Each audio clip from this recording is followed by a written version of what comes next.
Matthieu, chapitre 5. Jésus voit les foules qui sont venues. Il monte sur la montagne, il s'assoit, et ses disciples viennent auprès de lui. Jésus prend la parole et il les enseigne en disant: Ils sont heureux, ceux qui ont un cœur de pauvre, parce que le royaume des cieux est à eux. Ils sont heureux, ceux qui pleurent, parce que Dieu les consolera.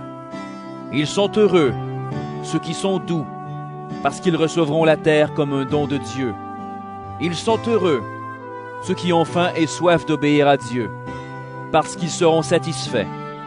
Ils sont heureux, ceux qui sont bons pour les autres, parce que Dieu sera bon pour eux. Ils sont heureux, ceux qui ont le cœur pur, parce qu'ils verront Dieu. Ils sont heureux, ceux qui font la paix autour d'eux, parce que Dieu les appellera ses fils. Ils sont heureux, ceux qu'on fait souffrir parce qu'ils obéissent à Dieu. Oui, le royaume des cieux est à eux. Vous êtes heureux quand on vous insulte, quand on vous fait souffrir, quand on dit contre vous toutes sortes de mauvaises paroles et de mensonges à cause de moi. Soyez dans la joie, soyez heureux, parce que Dieu vous prépare une grande récompense. En effet, c'est ainsi qu'on a fait souffrir les prophètes qui ont vécu avant vous. Vous êtes le sel de toute la terre, mais quand le sel perd son goût, comment lui rendre son bon goût? Il ne sert plus à rien. On le jette dehors et les gens marchent dessus. Vous êtes la lumière du monde.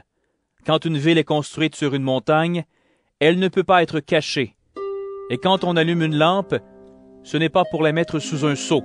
Au contraire, on la met bien en haut et elle brille pour tous ceux qui sont dans la maison. De la même façon, votre lumière doit briller devant tout le monde. Alors les autres verront le bien que vous faites. Ils pourront chanter la gloire de votre Père qui est dans les cieux. Ne pensez pas que je suis venu pour supprimer la loi de Moïse ou l'enseignement des prophètes. Je ne suis pas venu pour les supprimer, mais pour leur donner tout leur sens. Je vous le dis, c'est la vérité. Tant que le ciel et la terre dureront, on ne supprimera rien de la loi. On ne supprimera ni la plus petite lettre, ni le plus petit détail, et cela jusqu'à la fin du monde. Supposons ceci. Quelqu'un désobéit à un seul commandement, le plus petit de la loi, et il apprend aux autres à désobéir aussi. Eh bien, cette personne-là sera la plus petite dans le royaume des cieux.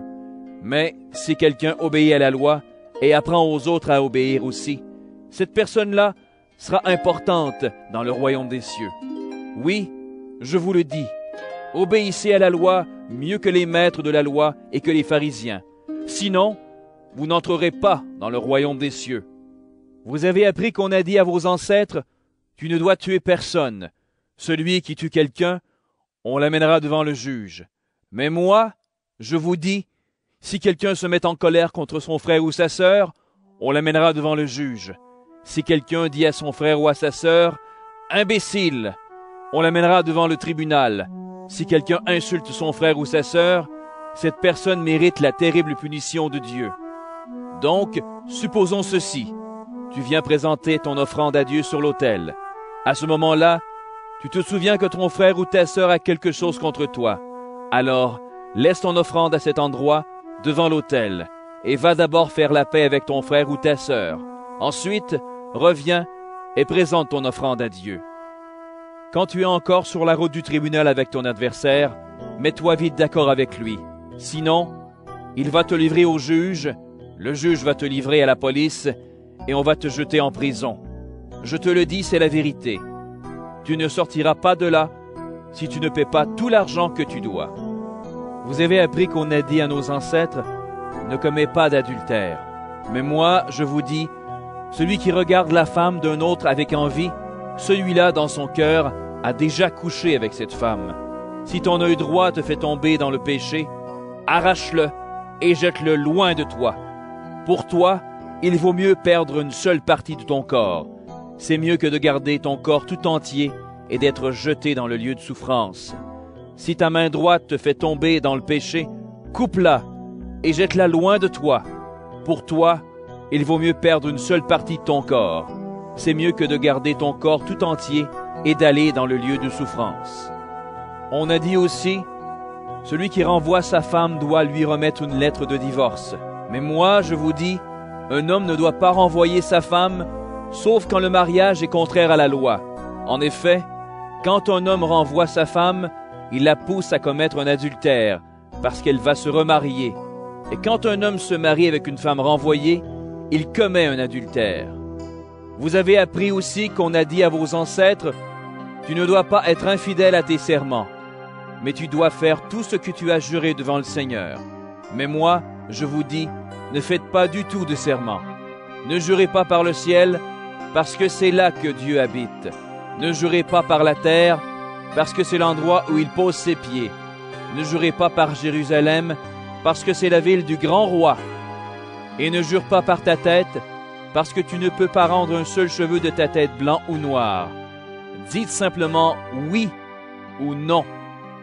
Ce qu'on dit en plus vient de l'esprit du mal. Vous avez appris qu'on a dit œil pour œil et dent pour dent. Mais moi, je vous dis, si quelqu'un vous fait du mal, ne vous vengez pas. Au contraire, si quelqu'un te frappe sur la joue droite, tends-lui aussi l'autre joue. Si quelqu'un veut te conduire au tribunal pour prendre ta chemise, laisse-lui aussi ton vêtement. Si quelqu'un te force à faire 1 kilomètre à pied, fais-en 2 avec lui. Quand on te demande quelque chose, donne-le. Quand on veut t'emprunter quelque chose, ne tourne pas le dos. Vous avez appris qu'on a dit, tu dois aimer ton prochain et détester ton ennemi. Mais moi, je vous dis, aimez vos ennemis. Priez pour ceux qui vous font souffrir. Alors vous serez vraiment les enfants de votre Père qui est dans les cieux. En effet, il fait lever son soleil sur les méchants et sur les bons. Il fait tomber la pluie sur ceux qui se conduisent bien et sur ceux qui se conduisent mal. Si vous aimez seulement ceux qui vous aiment, quelle récompense est-ce que Dieu va vous donner? Même les employés des impôts font la même chose que vous. Et si vous saluez seulement vos frères et vos sœurs, qu'est-ce que vous faites d'extraordinaire? Même les gens qui ne connaissent pas Dieu font la même chose que vous. Soyez donc parfaits, comme votre Père dans les cieux est parfait.